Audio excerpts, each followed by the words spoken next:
सर्वसामान्यांच्या हक्काचा आवाज जागर जनस्थान।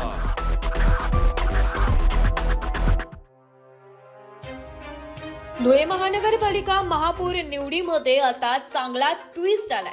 कारण धुळे महानगरपालिका निवडणुकीचे निकाल जाहीर झाल्यानंतर एमआयएम पक्षाला 10 जागांवर आपले उमेदवार निवडून आणण्यात यश आले होते आणि एमआयएम पक्षाचा विरोधी पक्षनेता होणार याची मोठ्या प्रमाणात निकालानंतर चर्चा देखील झाली होती। परंतु एमआयएम पक्षाने थेट महापौर आणि उपमहापौर पदासाठी उमेदवारी अर्ज दाखल केल्यानंतर आता भाजप सोबतच राष्ट्रवादी आणि शिवसेनेच्या पाठोपाठ एमआयएमने देखील महापौर पदाच्या सुरू असलेल्या स्पर्धेमध्ये उडी घेतल्याचं दिसून येत आहे। धुळे महानगरपालिकेच्या निवडणुकांचे निकाल जाहीर झाल्यानंतर 74 पैकी भाजपाचे 50 नगरसेवक निवडून आले, तर शिंदेसेना 5 तर राष्ट्रवादी अजित पवार पक्षाचे 8 नगरसेवक निवडून आले। तसेच एमआयएम पक्षाचे 10 नगरसेवक निवडून आले असून यामध्ये संख्याबळ भाजपचे महापौर आणि उपमहापौर पदासाठी जास्त असले तरी देखील आता उर्वरित 3ही पक्षांनी महापौर पदासाठी आपले उमेदवार दिल्यामुळे सर्वांच्याच भुवया उंचावलाय। आता येत्या 6 फेब्रुवारी रोजी महापौर आणि उपमहापौर निवडीचा फैसला होणार असला तरी या निवडी दरम्यान मोठ्या प्रमाणात नाट्यमय घडामोडी घडत असल्याने महापौर आणि उपमहापौर पदासाठी सर्वच पक्षांनी कंबर कसली असल्यामुळे महापौर तसेच विरोधी पक्षनेता नेमकी कोणत्या पक्षाचा होणार हे देखील बघणं तितकंच अवचित्याचं ठरणार आहे। जे विजन आहे हे फक्त डेव्हलपमेंट आहे आणि एमआयएम डेव्हलपमेंट स्वबळावर करू शकतोय हे पूर्ण धुळेकर जनताला हे माहीत आहे। विरोधी पक्ष नेते मग आमचाच इंशाल्लाह आमचा विरोधी पक्ष नेता बसणार। शिंदे गट आणि पासून ते डेट पर्यंत आपण सगळ्यांना A to Z माहीत आहे। ABCD कसा पडायचा आणि कसं वाचायचं हे सगळ्यांना माहीत आहे।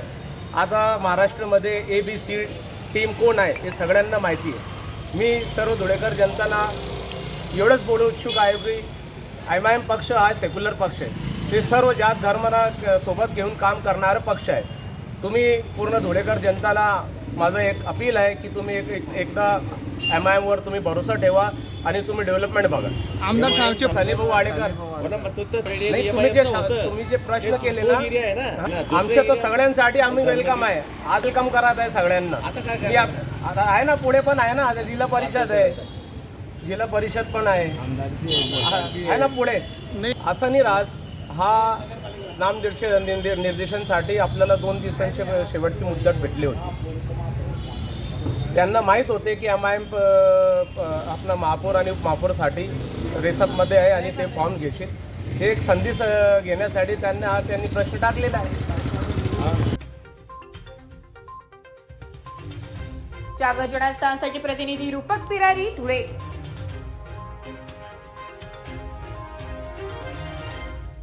एक बात कह दूं, ये वीडियो हर किसी के लिए नहीं है। अगर आप सोचते हैं कि आप YouTube देखकर ट्रेडिंग सीख जाएंगे तो ऑनेस्टली ये वीडियो आपके लिए नहीं है। ट्रेडिंग सिर्फ एक बाय सेल का गेम नहीं है। यहाँ पर चाहिए डिसिप्लिन, रियल नॉलेज और पेशेंस। आपको नॉलेज रील्स से नहीं ट्रेनिंग से मिलता है और हम उन्हीं के लिए हैं जो ट्रेडिंग सीखना चाहते हैं। प्राइस, एक्शन इंडिकेटर और इमोशन कंट्रोल हम आपको सिखाना चाहते हैं। हमारी ट्रेनिंग शुरू होती है सिर्फ 5000 से। ऑफलाइन और ऑनलाइन दोनों ऑप्शंस में आप ट्रेडिंग सीख सकते हैं।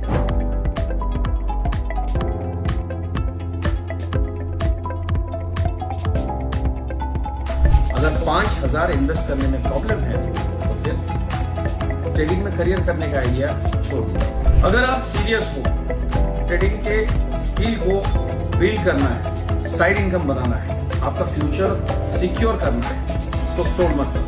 फॉर्म भरिए, ट्रेनिंग लीजिए और सही तरीके से ट्रेडिंग के अपने स्किल्स को बेटर कीजिए। और स्क्रॉल करने वालों का क्या है, वो तो शॉर्टकट ढूंढ ही लेंगे, मार्केट उनका भी ख्याल रख लेंगे।